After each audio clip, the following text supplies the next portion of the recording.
저는 20대 여성으로 얼마 전에 결혼한 새내기 주부입니다. 결혼 전에는 빵집을 운영했는데 혼전 임신을 해서 결혼하는 바람에 현재는 빵집 문을 닫고 쉬고 있는 중이에요. 인재야, 이 탓은 좀 괜찮니? 요즘 김치 냄새를 아예 못 맡겠어. 뭘 먹으면 올리는 통에 어디 나가서 식사도 못하겠고 죽겠다. 죽이라도 좀 사다 줄까? 바쁜 직장인한테 무슨 그런 부탁을 해. 내가 필요한 건 시켜 먹으니까 걱정 마. 이제 네가 의사 남편 만나서 시집 잘 간다고 좋아했는데 입덧으로 고생하는 거 보니까 또 괜히 빨리 시집 보냈나 싶네. 수경아, 누가 들으면 네가 친정엄마인 줄 알겠다. 너나 나나 서로한테 가족이지 뭐. 아니야? 친구 말 맞다나 수경이와 저는 가족이나 다름없는 사이예요.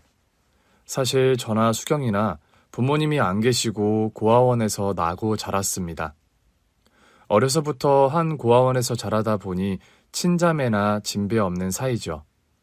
남편은 전문의 과정을 마치고 대학병원에서 일하는 흉부외과 의사예요. 제가 운영하는 빵집이 대학병원 근처 골목에 있었는데 저의 가게 단골이 그 사람이었죠. 은재야, 요즘도 네 시어머니 너 안 좋아하셔? 분가해서 사니까 딱히 자주 뵐 일은 없어서.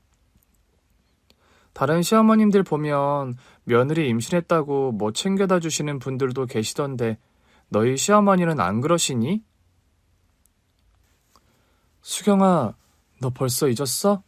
나 결혼 허락도 겨우 받았는데 임신했다고 날 챙기시겠어? 그래도 네가 임신한 마당에 결혼 물을 수도 없는 노릇인데 좀 잘해주시면 어디 덧나? 나 그런 것까지 바라지도 않아. 솔직히 입장 바꿔서 금이야 오기야 기른 의사 아들 장가 보내는데 고아 출신에 혼전 임신까지 한 며느리가 뭐가 이쁘시겠어. 넌 왜 자꾸 네 가치를 낮춰서 말해. 고아인 게 뭐 네 잘못이야? 임신은 또 뭐 너 혼자서 했다니? 하늘을 봐야 별을 따는 법인데. 수경아, 언제나 너는 내 편 들어줘서 너무 든든하다 내가. 너 병원에서 절대 스트레스 받지 말라고 했다고 들었는데 괜히 네 시어머니 등살에 너 시달릴까 걱정이다. 신혼여행 다녀온 뒤로 딱히 그런 거 없었어. 너무 걱정 마, 수경아. 입덧이든 시어머니 일이든 뭔 일 생기면 꼭 전화하고, 알았지? 알았어. 고마워. 친구와 전화를 끊고 앉아있는데 한숨이 푹 나오는 게 사실이었어요. 축복받지 못하는 결혼을 한 게 사실이었고 여전히 저와 시어머니 사이는 찬바람이 돌고 어색했으니까 말입니다. 그때였어요. 현관벨이 울려서 나가보니까 마침 인터폰에 시어머니 얼굴이 뜨는 겁니다. 연락도 없이 어쩐 일이실까 싶은 생각에 바짝 저도 모르게 겁을 집어먹고 문을 열어드렸더랍니다. 어머니 오셨어요? 그래, 지나는 길에 잠시 들렀다. 어째 너는 시어머니가 왔는데 하나도 반가운 얼굴이 아니다. 그럴 리가요. 그냥 너무 갑작스레 오셔서 제가 너무 놀라서 그래요, 어머니. 그 말은 그러니까 기별 없이 앞으로는 오지 마라 뭐 그런 뜻이니? 아니요, 제 말은 그런 게 아니라요. 말을 섞으면 섞을수록 뭔가 야단 맞는 일만 생기는 느낌이었죠. 보수적인 성향의 시어머니는 저와 남편이 혼전 임신을 했다는 사실도 무척 탐탁지 않아 하시던 분입니다. 이 뜻은 좀 어때? 울렁거림이 심해서 먹는 걸 조심하고 있습니다. 안 먹혀도 이거저것 골고루 챙겨 먹으렴. 이거 속 안 좋을 때 먹을 만한 과일들 좀 챙겨왔다. 감사합니다, 어머님. 그래도 며느리가 입덧한다고 과일까지 챙겨 오셨구나 싶어서 저는 감사한 마음으로 과일 바구니를 받으려는데 대뜸 그런 말씀을 하시는 시어머니셨어요. 성훈이 월급 통장 네가 관리한다면서? 네, 어머니. 그럼 성훈이한테 따로 말할 것도 없겠구나. 내 아들 월급의 40% 매달 여기로 입금하렴. 그러면서 시어머니는 대뜸 문자 메시지로 시어머니의 계좌번호를 보내시는 겁니다. 성훈 씨 월급의 40%를요? 솔직히 다달이 월급의 40%면 적은 금액이 아니었기에 저는 놀랄 수밖에 없었죠. 왜? 싫으니? 시어미가 남편 월급에 감 놔라 배 놔라 하는 것 같아서 듣기 싫어? 아니요, 그런 뜻이 아니라요. 어머니 적은 돈이 아니라서 제가 조금 당황을 해서 그만. 솔직히 속으로 엄청 놀라고 당황한 게 사실이었죠. 남편과 결혼하면서 다달이 시어머님께 얼마간의 생활비와 용돈을 드리기로 약속한 건 사실이었지만 월급의 40%나 되는 금액을 생각한 건 아니었기 때문입니다. 저는 고아원 퇴소 후 20대의 대부분을 제대로 된 옷 한 벌 사입지 않으면서 악착같이 독하게 돈을 모아 조그만 빵집을 오픈한 자영업자였고 남편 역시 자문의 자격증을 취득한 지 얼마 안 된 새내기 의사였기에 저희 부부 경제 사정이 그리 넉넉하다 할 수 있는 형편은 아니었거든요. 그래도 시어머니께서 홀몸으로 얼마나 남편을 지극정성 힘들게 키우셨는지 알기에 저는 일체 불만 표시를 안 하기로 마음을 먹었더랍니다. 알겠습니다, 어머님. 말씀하신 통장으로 다달이 돈 붙일게요. 알았다. 임신 초기에 제일 조심해야 하는 법이니 쉬어라. 딱 용건만 말씀하시곤 자리를 떠나버리시는 시어머니셨어요. 그날 남편이 퇴근했고 저는 시어머니께서 전한 말씀을 그대로 전달했죠. 엄마가 내 월급의 40%를 보내달라 하셨다고? 아까 낮에 오셔서 그런 말씀하셨어. 그렇게 하겠다고 대답했고. 그래? 이해해줘서 고맙다, 은재야. 내가 아무래도 투잡을 뛰어서라도 돈을 더 벌어야겠네. 남편 역시 이런 방구 별 불만 표시도 없이 농담처럼 넘어가길래 저는 그 일을 더는 문제 삼지 않았습니다. 그 얘기를 들은 친구 수경이는 당연히 펄쩍 뛰었고요. 뭐? 네 남편 월급의 40%를 다달이 보내달라 하셨다고? 엊그제 와서 그런 말씀 하시더라. 너한테 의견을 묻는 것처럼 말씀하셨니? 아니, 내 의견 같은 건 중요한 분위기가 아니었어. 사실을 말하자면 거의 통보 같았다고 해야 하나? 그럼 너희 시어머니 문제 있는 거 아니니? 아니, 요즘 세상이 어느 때인데 며느리에게 아들 월급을 그리 당당하게 요구하시니? 한두 푼도 아니고 월급의 40%씩이나? 나도 놀랐어, 많이. 우리 전셋집도 대출받아 마련한 거라서 갈 길이 먼 게 사실인데. 은재 네가 부모님 도움 없이 결혼했어도 혼수며 신혼집 마련할 때 네 역할도 컸잖아. 너 20대 내내 허리 휘게 빵집 운영하며 독하게 모은 돈으로 결혼 준비한 건데.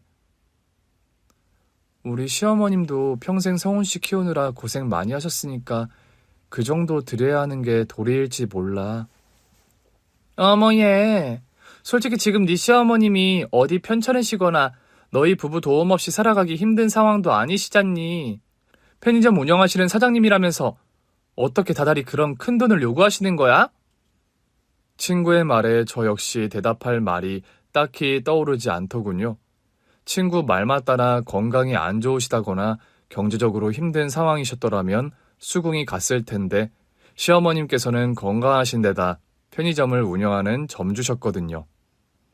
그렇다고 통보하듯 말씀하시는데 거기다 대고 태클도 못 걸겠더라. 성훈 씨도 오케이 하는데 내가 뭐라고 그럴 거야. 의사 남편이랑 살면 다 너처럼 그렇게 시집살이 하는 거야? 참, 아무리 그래도 좀 너희 시어머니 너무하신다 얘. 요즘 노후 대비 제대로 안 된 부모님 계시면 내 집 마련 불가능하다는 말까지 나오는 시대에 너 그러다 언제 대출금 갚으려고?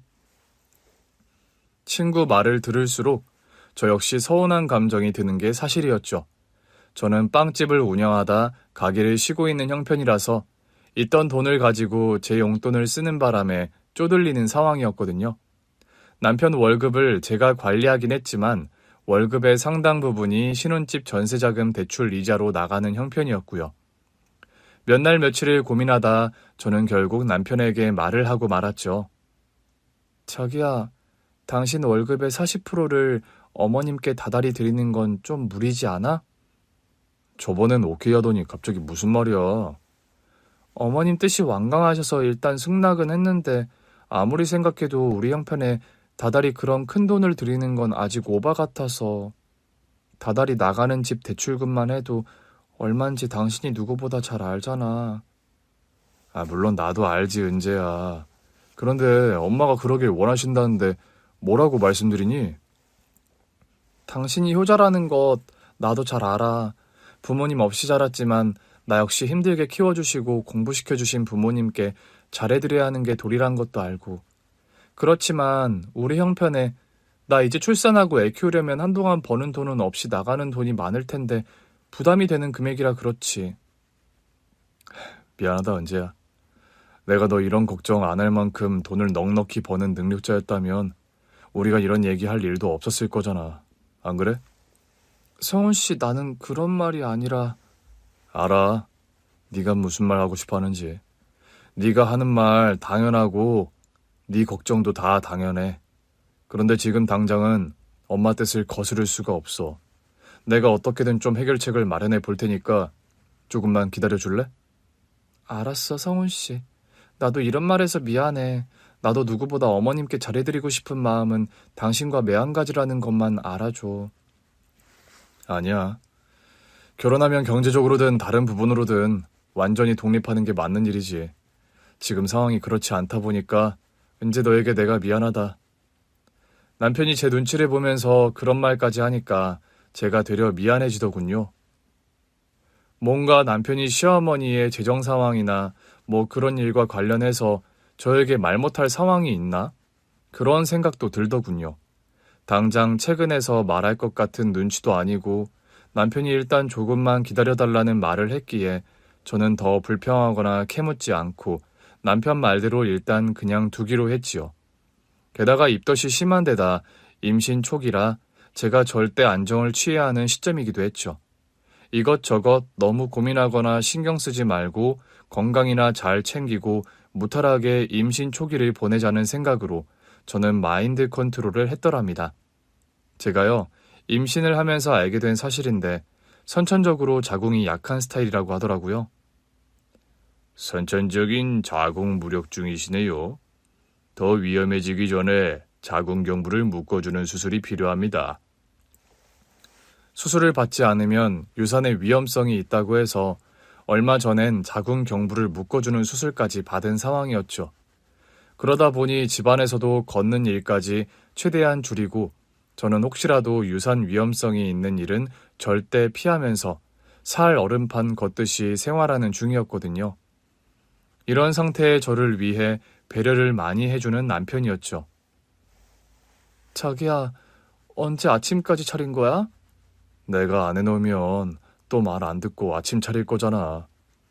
제가 요즘 입덧이 심하고 거의 온종일 누워 지내면서도 남편 아침밥은 꼭 차려주었거든요.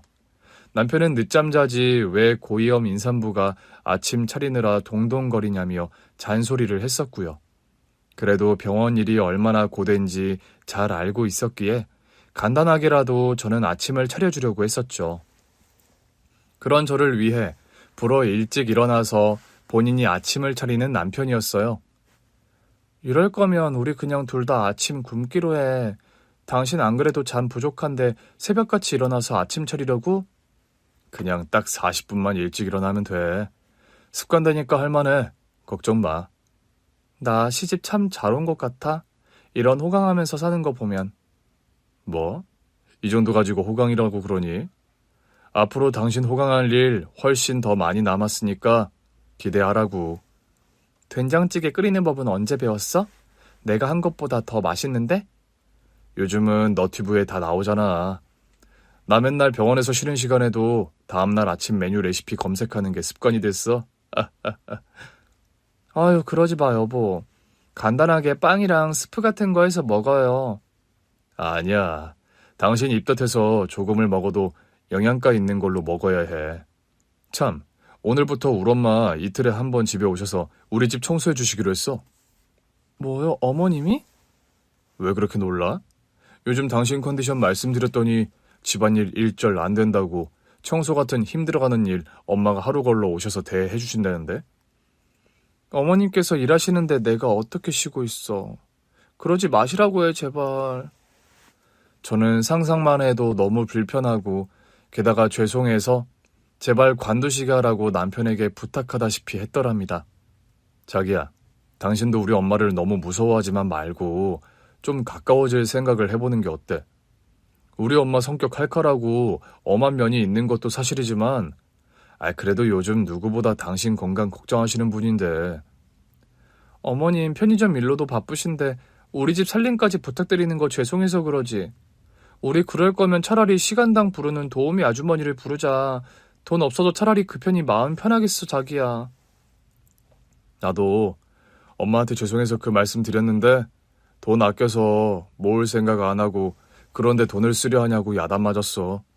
엄마가 두 다리 멀쩡하고 아픈 데 없는 본인이 있는데 왜 청소하는데 사람을 써서 돈을 쓰냐고. 어머님도 참. 제 건강 상태를 걱정해서 청소와 살림을 도와주신다는 시어머님이셨죠. 사실 병원에서 극도로 몸을 아끼고 조심하라는 얘기를 들은 걸 사실이었습니다. 자궁무력증이란 게 한 번이라도 유산을 하게 되면 습관성이 되기 쉽고 제 상황이 조금만 방심하면 유산 가능성이 높은 일촉즉발의 상황이었거든요. 저는 그래서 차라리 집안을 어지럽혀 두더라도 임신이 안정기에 접어들 때까지 깔끔하게 사는 걸 어느 정도 마음속으로 포기한 상태였어요. 청소며 살림을 도와주신다는 시어머니 말씀이 감사하긴 했지만 평소 어색한 사이와 저를 며느리로 탐탁지 않게 여기시는 마음을 알았기에 영 가시방석에 앉은 기분이 들더라고요. 요즘 몸은 좀 어떠니? 집에서 조심하고 지내니까 아직까지는 괜찮아요. 사람 하나 만들어 세상 밖으로 내보내는 게 쉬운 일이 아니다. 욕실이랑 싱크대 청소부터 좀 해야겠구나. 죄송해요, 어머니. 그런 말 말아라. 청소도구 어디 보관해뒀니? 시어머니께서 몸소 욕실이며 싱크대, 냉장고 청소까지 말끔하게 해주시더니 제가 먹을 저녁 식사와 밑반찬까지 마련해두고 돌아가시는 겁니다. 어머니, 식사라도 하고 가세요. 좀 있으면 성훈 씨 들어올 시간 다 됐는데요. 저녁은 둘이서 먹으렴. 나는 또 편의점 나가봐야 할 시간이다. 시어머니께 너무 죄송하고 감사한 마음이 들더군요. 제 임신기간 내내 하루 걸러 저희 집에 들러서 청소며 밑반찬 등을 계속해서 만들어주신 시어머니셨어요. 시어머니 덕분에 저는 무탈하게 임신기간을 마치고 건강한 남자아이를 순산하게 되었죠. 그리고 산후조리원 생활이 끝나고 집에 돌아왔는데 생각지도 못한 일이 발생했습니다.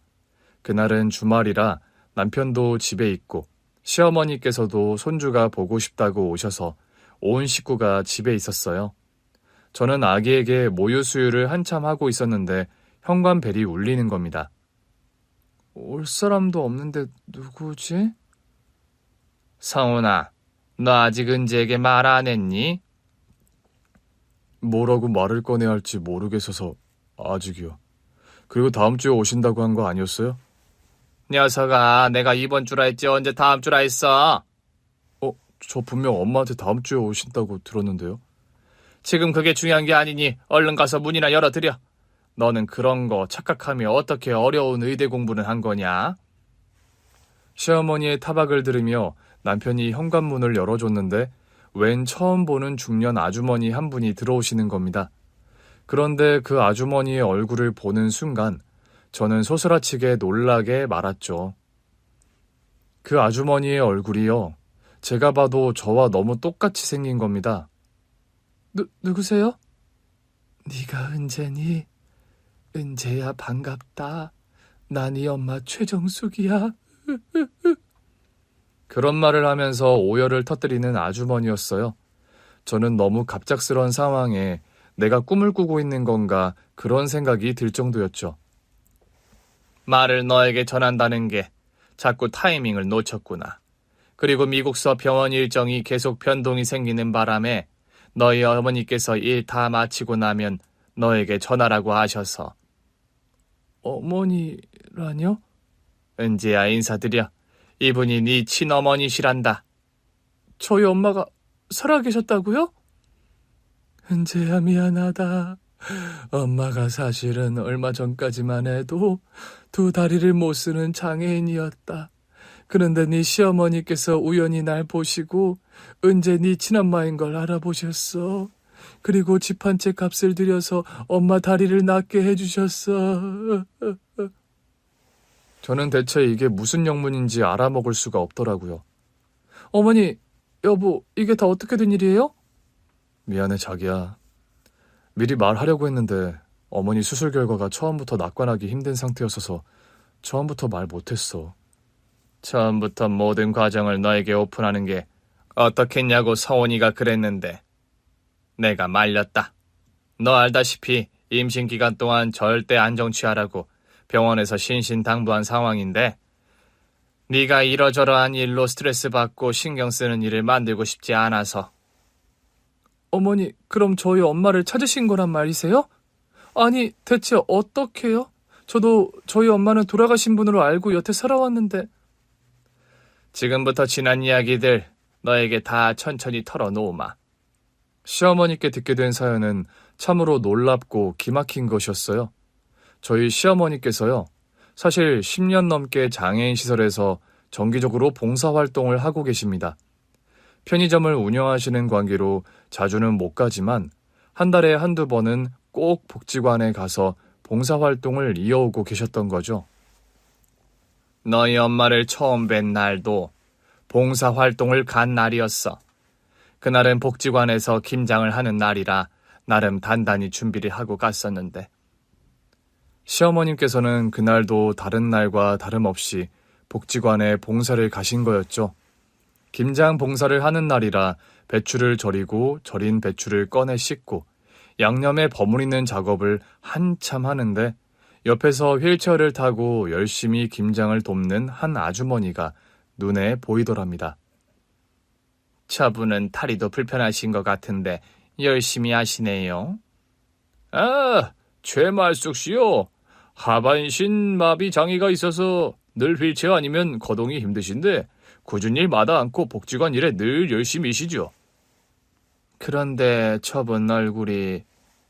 휠체어를 타고 김장을 돕는 그 아주머니가 처음엔 좋게 보여서 쳐다봤는데 가까이서 얼굴을 확인한 시어머니는 기함을 할 정도로 놀라시고 말았답니다. 왜냐하면 그 아주머니 얼굴이 제 얼굴과 붕어빵처럼 너무나 똑같았기 때문이죠. 시어머니는 한달음에 김치를 버무리던 고무장갑을 팽개친 채 그 아주머니에게 달려갔죠. 혹시 성함이... 저요, 저 최말숙이라고 합니다. 저기요, 이런 말 좀 이상하게 들릴 줄은 아는데 혹시 딸이 있으세요? 저요? 아니, 왜 갑자기 그런 질문을 하시는 거죠? 그런 말을 하는 아주머니. 아니, 엄마의 눈빛이 심하게 흔들리는 걸 시어머니는 보셨대요. 시어머니께서는 당장 휴대폰에서 제 사진을 꺼내 보여주셨다고 합니다. 엄마 역시 제 사진을 보고 기함할 정도로 놀라시더래요. 얼마 전에 저희 아들이 장가를 갔는데 우리 며느리 얼굴이 아주머니와 너무 똑 닮아서요. 제가 봐도 저와 정말 똑같이 생겼군요. 혹시 며느님 이름이 은재, 서은재 아닌가요? 어머나 세상에, 이름을 아는 거 보니 정말로 그쪽이... 제가 실은 28년 전에 제 딸아이를 고아원에 맡겼어요. 우리 딸이 뱃속에 있을 때 아이 아빠가 명을 달리하는 바람에요. 세상에, 아니 어떻게 이런 일이 있을 수가 있죠. 살다 내 이런 기막힌 우연은 정말 처음이네요. 시어머니 역시 믿기지 않는 현실에 입이 다물어지지 않으셨답니다. 정신을 차린 시어머니께서는 당장 저와 엄마의 유전자 검사부터 의뢰하셨답니다. 모든 정황이 저희 친엄마임이 분명했지만 그래도 사실관계를 확실히 하는 게 좋다는 판단에서였죠. 며칠 후 검사 결과가 나왔고 그분이 제 친엄마임이 밝혀졌고요. 저희 며느리 친어머니가 맞으시네요. 우리 은재가 사장님 며느리라고요? 네, 얼마 전에 결혼식 올렸고 지금 임신 중이에요. 우리 은재 어디 있나요, 지금? 제가 이런 말할 자격은 안 됩니다만. 사돈어른, 이렇게 만난 것도 다 하늘의 인연 같아요. 그런데 서운하게 듣지 마세요. 지금 은재가 컨디션이 영 좋지가 않아요. 임신 초기인데 수술을 받아서 절대 안정을 취해야 하는 상태이고요. 은재가 많이 아픕니까? 자궁이 좀 약해서 애가 안 떨어지게끔 하는 수술을 받고 집에서 누워 지내요. 심정적인 충격이나 스트레스 절대 피하라는 말 병원에서 들었고요. 세상에 이를 어쩌면 좋죠?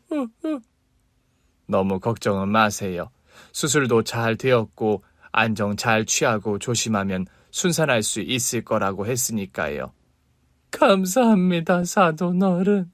우리 딸아이를 많이 신경 써주셔서요. 아닙니다. 제가 혼자 힘들게 키운 아들 욕심에 저 솔직히 말씀드리자면 아이들 결혼 쌍수 들고 환영한 입장은 아니에요.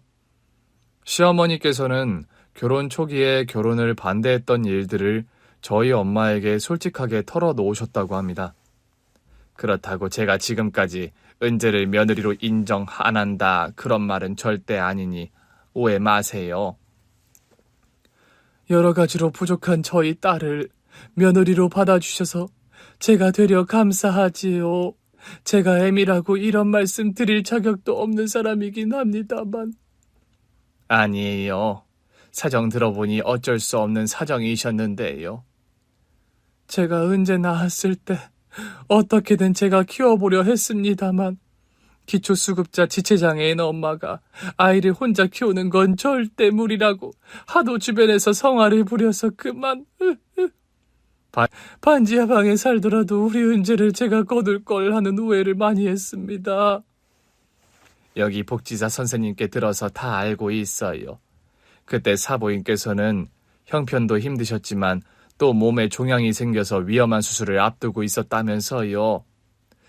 그때는 어찌 된 건지 제 살라를 장담하지 못한다는 말까지 병원에서 들어서 은재를 고아원에 맡길 수밖에 없었어요.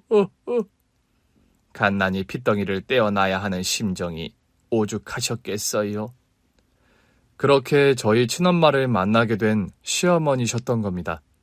시어머니는 당장 저희 친엄마 존재를 남편에게 말했다고 합니다. 그리고 남편에게 그런 부탁을 하셨대요. 성훈아, 은재 어머니 이렇게 만나게 된 것도 하늘의 인연 같다.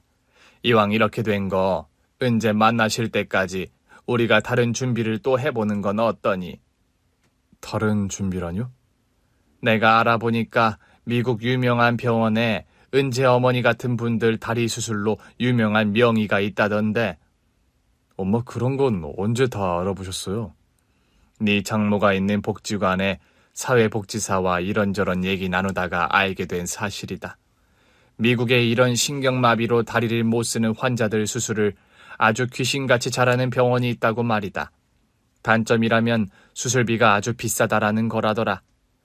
그래서 은재 어머니도 여태 수술받지 못하신 거고. 병원비랑 수술비 정보 좀 알아볼까요? 그래, 우리 선에서 할 수 있는 최선을 다해보자꾸나. 남편과 시어머니가요, 저희 엄마 다리 수술해 주신다고 그렇게 사방팔방 돌아다니며 정보를 얻고 막대한 수술비를 마련하기 위해서 둘이서 동분서주했던 겁니다. 어머님, 그럼 다달이 이 사람 월급에서 40% 달라고 하셨던 게 저희 엄마 다리 수술 비용 때문에 그러신 거였어요? 그래, 이제 와서 얘기지만 그렇게 안 하면 어디 우리 형편의 그 수술비며 병원비를 감당하기 힘들었어. 여보, 어머니께서 그간 모으신 적금 통장 다 헐고 대출도 받을 수 있는 최대치를 받아서 장모님 수술비 마련하셨어. 내가 한 건 당신이 아는 그게 전부야. 내 월급의 40%를 드린 거. 어머님, 저는 그런 것도 모르고 여태.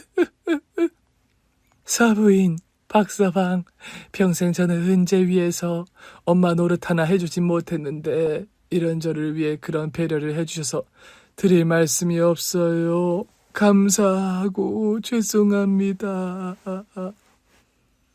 어머님, 어떻게 제게 한마디 말씀도 없이 이러실 수가 있으세요? 감사합니다, 감사합니다, 어머님. 그동안 괜히 서운했지?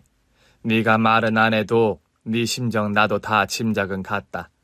그래도 이제 모든 상황이 밝혀졌으니 묵혀뒀던 오해나 앙금은 서로 다 없던 일로 하자꾸나. 그런 말을 하시면서 저를 따뜻하게 안아주시는 시어머님이셨습니다. 저는 말로 다 표현할 수 없는 죄송함과 감사함에 몸둘 바를 모를 지경이었죠. 저에게 있어서 그날은 정말이지 꿈만 같은 하루였어요. 저는 고아원에서 자라는 동안 저에게 친어머니가 안 계시다고 생각하고 살아왔습니다. 물론 세상 천지 엄마 아빠가 없는 사람은 아무도 없겠죠. 그렇지만 저는 고아원에 맡겨질 때부터 부모님에 관한 어떤 소식이나 흔적 같은 것이 아예 없었기에 저는 그냥 천의 고아 팔자인가 보다 하고 포기하고 살아왔던 게 사실입니다. 엄마에게서 듣게 된 과거의 사연 또한 가슴이 무척 아픈 것이더군요. 은재야, 이제 와서 이런 얘기 변명처럼밖에 안 들리겠지만 네가 궁금해하고 또 알고 싶어하니 말할게. 엄마, 저 엄마 원망하고 타박하려는 말을 하려는 게 아니니 다 솔직하게 말씀해 주세요. 그래, 그렇게 하마. 이런 얘기를 이제 와서 털어놓는다고 너에게 엄마 노릇 못한 과거가 용서되지는 않겠지만 말이야. 저희 엄마는요, 사실 날 때부터 장애인은 아니셨다고 합니다. 엄마는 5살 무렵 부모님께서 한날 한시에 교통사고로 돌아가시는 바람에 고아원에 맡겨졌다고 합니다. 그런데 초등학교를 졸업하던 무렵 수학여행을 떠난 곳에서 불의의 사고를 당한 엄마셨대요. 숙소에서 친구들과 장난을 치다가 창문에서 떨어지는 바람에 엄마는 영영 걸을 수 없는 처지가 되어버리신 거죠. 고아인데다 하반신 마비라는 상황이 어린 마음에도 감당하기 힘든 장애가 되더구나. 하루하루 버티듯 살아가던 나에게 유일한 위안이 되어준 사람이 너희 친아빠였어. 저희 아빠는 고아원에 봉사를 오는 대학생이었다고 해요. 엄마가 중학교 3학년 되던 해에 처음 고아원 봉사를 온 대학생 오빠가 저희 아빠셨던 겁니다. 말수가, 너는 왜 애들이랑 안 놀고 맨날 교실에만 틀어박혀 있니? 같이 뛰어놀지도 못하고 그냥 다 짜증나서요. 혼자 있는 게 제일 마음 편하기도 하고. 너 원래 누구랑 말하는 거 싫어하니? 네, 싫어해요. 솔직히 오빠도 귀찮으니까 저리 좀 비켜주실래요? 고슴도치처럼 뾰족하게 구는 엄마였지만 아빠는 그런 엄마의 성격을 받아주면서 봉사를 올 때마다 먼저 스스럼 없이 다가가 주셨다고 합니다. 원장 선생님께 들으니까 말숙이 너 초콜릿 만드는 거 좋아한다면서? 이거 초콜릿 만들 때 쓰는 틀이야. 이걸 왜 저한테 주세요? 너 좋아하는 일 하면서 좀 웃으면서 지내라고. 왜? 주면 안 돼? 나한테 왜 잘해주세요? 잘해주고 싶은데 뭐 꼭 이유가 있어야 되니? 저번에 보니까 너 웃을 때 참 이쁘더라. 너 웃는 모습 보고 싶어서 그래. 별뜻 없어. 감사해요, 선물. 다음에 만났을 때 나한테 초콜릿 만들어서 몇 개 주면 고맙겠다. 저희 아빠는 당시 호텔 조리학과에 다니는 요리사 지망생 대학생이었다고 합니다. 정기적으로 엄마가 지내던 고아원에 봉사를 오면서 엄마와 가까워지셨고, 엄마가 고아원 퇴소 후 성인이 된 후에는 자연스레 연인으로 발전을 했던 거죠. 엄마가 고아원을 나와 홀로서기를 할 때가 되어서는 아빠가 집을 얻어서 두 분이 함께 동거를 시작하셨다고 합니다. 말수가, 너는 초콜릿 잘 만드니까 내가 나중에 식당 열면 네가 디저트 담당하는 거야. 어때? 생각만 해도 신난다, 오빠. 나 이럴 게 아니라 제과제빵 학원이라도 다니면서 제대로 배워볼까? 그거 좋은 생각인데? 프랑스에 유명한 초콜릿 학교가 있다던데 나중에 내가 돈 많이 벌면 말숙이 너 유학 보내줄게. 그런 약속을 하며 미래의 꿈에 부풀어 있던 엄마와 아빠였다고 합니다. 가진 거 하나 없었고 초라한 원룸 한 칸이 신혼살림의 전부였지만 사랑 하나로 행복한 두 분이셨던 거죠. 그러던 어느 날 갓 부임한 중식당에서 일을 마치고 돌아오시던 아빠가 트럭에 치여 사고를 당하고 말았답니다.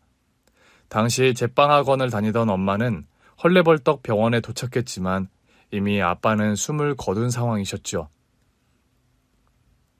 오빠, 날 혼자 두고 떠나면 어떡해? 뱃속의 아이는 어떡하라고? 슬픔과 황망함 속에 장례를 치렀고 엄마는 망연자실을 할 수밖에 없었죠. 아빠를 떠나보낸 상황에서 엄마는 난상 끝에 저를 겨우 낳으셨다고 합니다. 우리 아기 건강한가요? 네, 예쁜 공주님을 낳으셨어요. 엄마 혼자서 아이를 키울 형편이 아니라는 주변의 만류에도 엄마는 저를 어떻게든 키워보려고 안간 힘을 쓰셨다죠. 산후조리도 책 안 끝난 상황에서 복지관에 일을 나가며 하루하루 버티듯 살아가던 어느 날 엄마는 일을 하다 쓰러지셨고 구급차를 타고 실려간 병원에서 청천벽력 같은 선고를 받아야 했다고요. 척추에 난치성 종양이 생겼습니다. 당장 수술 받으셔야 하는 위험한 상황입니다. 수술을 받으신다 해도 생존 가능성을 낙관하기 힘든 상황이고요. 네? 제가 수술을 받아도 죽을지 모른다는 말씀이세요? 죄송합니다. 저희 입장에서 딱히 드릴 말씀이 없네요. 엄마는 그때 찢어지는 마음으로 저를 고아원에 보낼 수밖에 없으셨던 거죠. 엄마의 지나온 이야기를 들으니 저 역시 너무 마음이 아팠습니다. 아이를 낳은 지 얼마 안 된 시점이긴 했지만 아이를 낳은 엄마 입장이다 보니 어린 핏덩이 아기를 고아원에 보내야 했던 엄마 심정이 어땠을지 상상이 가지 않을 정도로 억장이 무너지더라고요. 엄마, 이제 더는 과거 얘기 묻지 않을게요. 제가 엄마 상황이었다 하더라도 다른 방법이 없었을 거예요. 아니다, 은재야. 아무리 상황이 어려웠더라도 자식을 버린 부모에게 면죄부가 지어줄 수는 없는 일이야. 버리다뇨. 엄마는 저를 버린 게 아니라 조금이라도 나은 환경에서 제가 자라기를 바라신 거잖아요. 이제 저도 엄마가 된 입장에서 엄마 마음 다 이해해요. 고맙다, 은재야. 그렇게 엄마를 이해해줘서. 저와 엄마는 한참을 끌어안고 오열했습니다. 엄마, 그런데 수술받은 다리는 이제 정말 괜찮으신 거예요? 너희 시어머니와 남편이 수소문 끝에 미국서도 유명하다는 명의가 있는 병원에 나를 데려갔다. 아파트 한 채 값 넘는 돈을 내 수술비에 쓰셨는데 이 빚을 대체 어떻게 갚아야 할지 모르겠구나. 엄마 말씀을 들으니 시어머니께 새삼 다시 감사하다는 마음이 들더라고요. 아기를 낳고 모유 수유가 마무리된 즈음 저는 다시 베이커리를 오픈을 재개했습니다. 여러 가지로 시어머니께 빚도 갚고 싶었고 또 저희 엄마가 초콜릿 만드는 일을 계속 해오셨기에 엄마와 함께 베이커리를 운영하기로 한 거였죠. 은재가 빵집 운영을 한 게 다 사부인 피를 이어받아서였네요. 저야 그냥 복지관에서 초콜릿 만들어 파는 정도였죠. 은재가 솜씨는 훨씬 더 좋아요. 모녀지간에 같이 일을 하게 되다니 저 역시 너무 보기가 좋네요, 사부인. 제가 두 다리로 멀쩡하게 걸어 다니게 된 것도 평생 얼굴 보지 못할 줄 알았던 우리 은재를 만나게 된 것도 모두 사부인 덕분이에요. 어머님, 정말 감사드려요. 저에게 이런 꿈 같은 날이 올 거라고 저 생각도 못하고 살아왔는데 저 열심히 일해서 어머니께 진 빚 2배로 갚아드릴 거예요. 너에게 돌려받으려고 한 일 아니니 그런 말은 말거라. 가족끼리 당연히 해야 할 일이었으니까. 시어머니와 엄마와 아이 양육을 번갈아가며 도와주셔서 저는 베이커리 일에 집중을 해서 매진할 수 있었어요. 시어머니께서 아이를 돌봐주시는 동안 엄마는 가게에 나와서 그날 팔 분량의 초콜릿을 만드셨죠. 예전에는 여기 빵집에 초콜릿은 없었는데 새로운 메뉴인가 봐요? 네, 제가 아이 낳고 가게 재오픈을 하면서 저희 엄마와 같이 운영을 하게 됐어요. 초콜릿 메뉴는 모두 저희 엄마가 직접 만드시는 거고요. 달지도 않고 맛이 너무 고급스럽네요. 빵이나 쿠키에 들어가는 초콜릿도 모두 그럼... 맞아요. 저희 엄마가 다 직접 만드시는 수제 초콜릿이에요. 이 집 빵 맛이야. 예전부터 유명했지만 초콜릿도 너무 맛있네요. 소금빵 10개랑 저기 초콜릿 세트 5개 포장해주세요. 감사합니다. 엄마와 초콜릿은 출시했을 때부터 손님들에게 아주 반응이 좋았답니다. 엄마와 함께 베이커리를 운영하고 나서 가게 매출은 예전보다 훨씬 좋아졌어요. 엄마와 베이커리를 운영하고 나서 1년 만에 저는 운영하는 가게 분점을 3개나 더 오픈할 정도가 되었죠. 엄마, 가게 매출이 다달이 고공행진이에요. 초콜릿 가게를 아예 따로 오픈할까요? 네가 터 닦아놓은 빵집이 유명해서 덤으로 내 초콜릿이야 잘 팔리는 건데 뭐. 장모님 너무 겸손하게 말씀하시는 거 아니에요? 여보, 다음 달에는 분점을 2개 더 오픈하게 될 것 같아. 이러다 우리 진짜 부자 되는 거 아니야? 남편이 농담처럼 하는 말이었지만 정말 저희는 예전보다 경제적으로도 훨씬 여유 있는 형편이 되었습니다. 베이커리 운영을 하면서 돈을 좀 벌게 되자 저와 엄마가 제일 먼저 한 일은 시어머니께 예금 통장을 선물해 드린 일이었어요. 시어머니 생신을 맞아 가족 식사를 하는 자리에서 엄마와 저는 그 예금 통장을 시어머니께 드렸죠. 아니, 이게 무슨 통장이에요, 사부인? 저 다리 수술한다고 사부인께서 마이너스 통장 만들어서 그간 생활하신 거에 대한 보답이에요. 어머니, 진작에 갚아드렸어야 했는데 죄송해요. 통장을 열어보신 시어머니께서 깜짝 놀라시더군요. 아니, 그런데 금액이 왜 이렇게 크니? 사부인 수술비에 쓴 돈보다 훨씬 더 큰 금액이잖니? 어머니, 그간 쌓인 이자라고 생각해 주세요. 마음 같아서는 더 드리고 싶었지만 아직 그만큼밖에 못 드려서 죄송해요. 사실 시어머니께서 저희 엄마 수술비에 쓴 돈의 1.5배에 가까운 돈을 마련해서 통장에 넣어드렸습니다.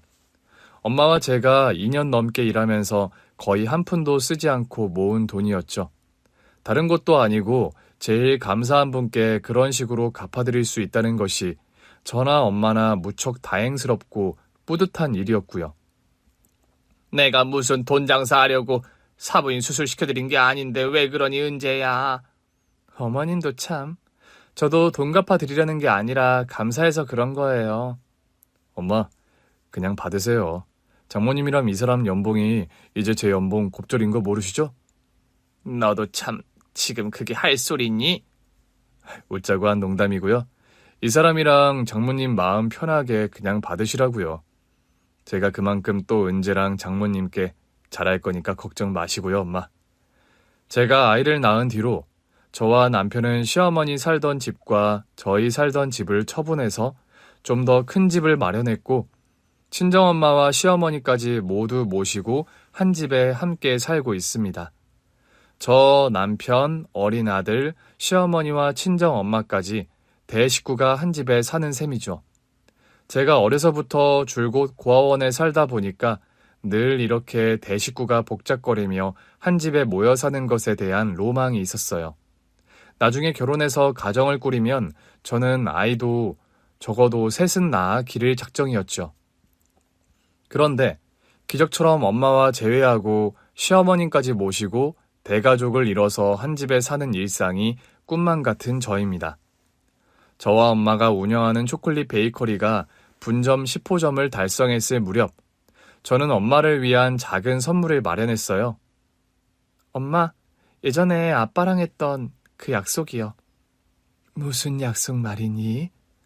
아빠가 결혼해서 돈 많이 버시면 엄마 프랑스 초콜릿 학교 유학 보내주신다고 했다면서요? 그 말을 여태 기억했구나. 너희 아빠 살아생전 그런 약속을 하긴 했었지. 엄마, 그 약속 제가 지켜드리고 싶은데 어떠세요? 은재 네가? 저 베이커리 사업 이만큼 키울 수 있었던 거 다 엄마가 계셔서 가능했어요. 분점도 10호점까지 나왔는데 엄마도 재충전 필요하신 것 같기도 하고 더 늦기 전에 아빠가 하셨다는 약속 제가 대신 지켜드리고 싶어서요. 네 마음은 기특하다만 엄마가 이 나이에 가능할까? 엄마도 참 요즘 100세 시대인 거 모르세요? 회사 다니다 40, 50대에 다들 다시 대학도 가고 하는 시대인걸요? 엄마는 한동안 좀 고민을 하시다 결국 유학을 떠나기로 결정하셨어요. 국내에서 필요한 시험을 준비하셨고 당당히 프랑스 유학길에 오르게 된 엄마셨죠. 엄마가 유학을 떠나시기 전 엄마 손을 잡고 아빠가 쉬고 계신 납골당에 다녀왔습니다. 여보, 저랑 은재 왔어요. 엄마는 손수 만드신 화이트 초콜릿을 아빠 납골당 안에 넣어드렸습니다. 네 아빠가 살아생전 엄마가 만든 이 화이트 초콜릿을 참 좋아하셨단다. 아빠, 엄마 다음 주에 프랑스 유학 떠나세요. 아빠랑 약속하셨던 초콜릿 디저트 전문 학교에 엄마가 합격하셨거든요. 당신이 보내준다고 약속했던 유학을 우리 딸 은재가 보내주네요, 여보. 말씀 끝에 어쩔 수 없이 눈물을 왈칵 쏟는 엄마셨습니다. 엄마가 프랑스 유학을 떠나시는 날, 온 식구가 인천공항에 마중을 나갔더랍니다. 사부인, 모쪼록 유학 무탈하게 잘 마치고 돌아오세요. 제가 지금 혼자 떠날 상황이 아닌데 죄송해요, 사부인. 그런 말씀이 어딨나요? 집안일 걱정은 마시고 잘 다녀오세요. 출국장으로 들어가는 엄마의 뒷모습을 보는데 마음이 참 뭉클하면서도 복잡한 생각이 들더군요. 반백의 머리를 하고 조금씩 사라져가는 엄마의 뒷모습을 보고 있자니 저도 모르게 눈물이 쏟아지더라고요. 당신도 같이 떠나야 하는 거 아니었나 모르겠네. 아니야. 난 한국에서 베이킹 공부할 만큼 했어. 유학을 간다 해도 엄마 다녀오시고 나서.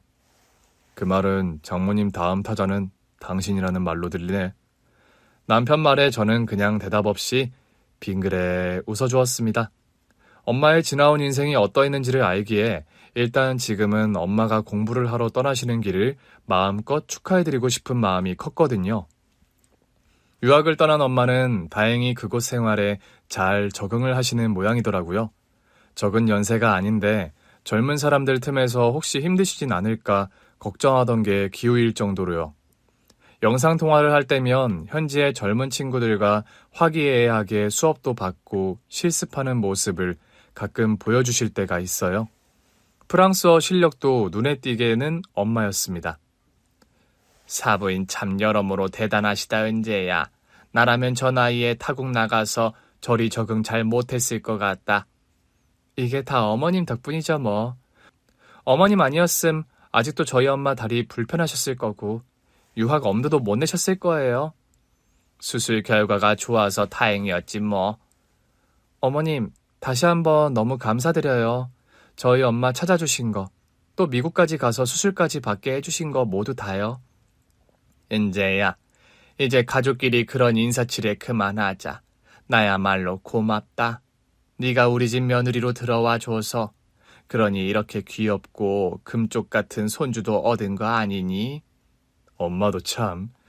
옛날에 저 속도 위반으로 혼전 임신했다고 등짝 스매싱 하실 때는 언제고요? 이 녀석아, 지난 일 이제 와서 끄집어내서 뭐해? 너는 그렇게 눈치가 없어서.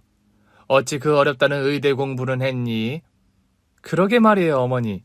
공부머리랑 요런 센스는 상관이 별로 없나 봐요. 웃음꽃이 터지는 저희 세 사람이었습니다. 결혼 전에 혼전 임신해서 시어머니의 결혼 반대에 부딪혔을 때는 제가 이런 화목하고 따뜻한 가정을 이루게 될 거라 생각하지 못했었어요. 지금 이렇게 아무런 불화 없이 대가족이 모여 행복한 일상을 보낼 수 있음에 무척 감사할 따름입니다. 베이커리 사업이 잘 되고부터 저와 엄마는 정기적인 후원 사업도 하나 시작했어요. 제가 유년기와 사춘기 시절을 보낸 고아원과 엄마가 나고 자란 고아원에 정기 후원 협약을 맺었습니다. 두 군데의 고아원에 정기적으로 후원금을 보내는 일이 쉬운 일은 아니지만 저와 엄마는 사업을 해나가는 동안 후원을 계속하기로 약속했어요. 평생 얼굴 한번 보지 못했을 뻔한 엄마를 이렇게 기적처럼 재회해서 살 수 있음에 제가 하고 싶고 잘할 수 있는 일을 해서 돈을 벌고 또 제가 베풀 수 있는 곳에 베푸는 삶을 살 수 있음에 늘 감사한 마음을 가지고 살아가려 합니다. 따지고 보면 저희 시어머니께서 저희 엄마를 만날 수 있었던 것도 모두 10년 넘게 이어오신 봉사활동 덕분이었습니다. 선한 끝은 있어도 악한 끝은 없다. 옛날 어른들이 하시는 고루한 말씀이라 생각했는데 이 말이 정말 틀린 말이 아닌 것 같아요. 시어머니의 작지만 그 꾸준한 선한 실천이 지금의 모든 기적의 원동력이 되었음은 두말 할 나위가 없으니까요. 지나온 삶을 돌이켜보면 저 역시 제가 이만큼 행복한 삶을 살 수 있을 거라 기대를 안 했었습니다. 부모님 그늘 없이 억척스레 살아오다 보니 늘 애정결핍에 시달리던 과거의 저였죠. 그래도 포기하지 않고 제가 할 수 있는 일에 최선을 다하면서 내일은 오늘보다 조금은 나으리란 희망을 놓지 않고 살아왔던 것이 지금 삶의 원동력이 되었던 것 같아요. 좋은 방향으로 버티고 버티다 보면 나에게 갈급한 것들을 언젠가는 상으로 내려주시는 게 저 놓은 곳에 계신 분들의 칭찬법이란 생각도 듭니다. 지금 혼자이고 사는 것이 고단하더라도 절망하지 않으셨으면 합니다. 내일은 내일의 해가 뜨고 일출 직전이 가장 어둡다는 그 단순한 진리가 살다 보니 정말 맞는 말이다 싶더라고요. 긴 얘기 경청해 주셔서 감사합니다. 여러분 가정에도 평안과 행복이 가득하시길 기원합니다. 오늘 준비한 사연은 여기까지입니다. 재미있게 들으셨다면 구독과 좋아요, 알림 설정까지 눌러주세요. 그럼 저는 다음 사연으로 찾아뵐게요. 오늘도 건강하고 행복하세요.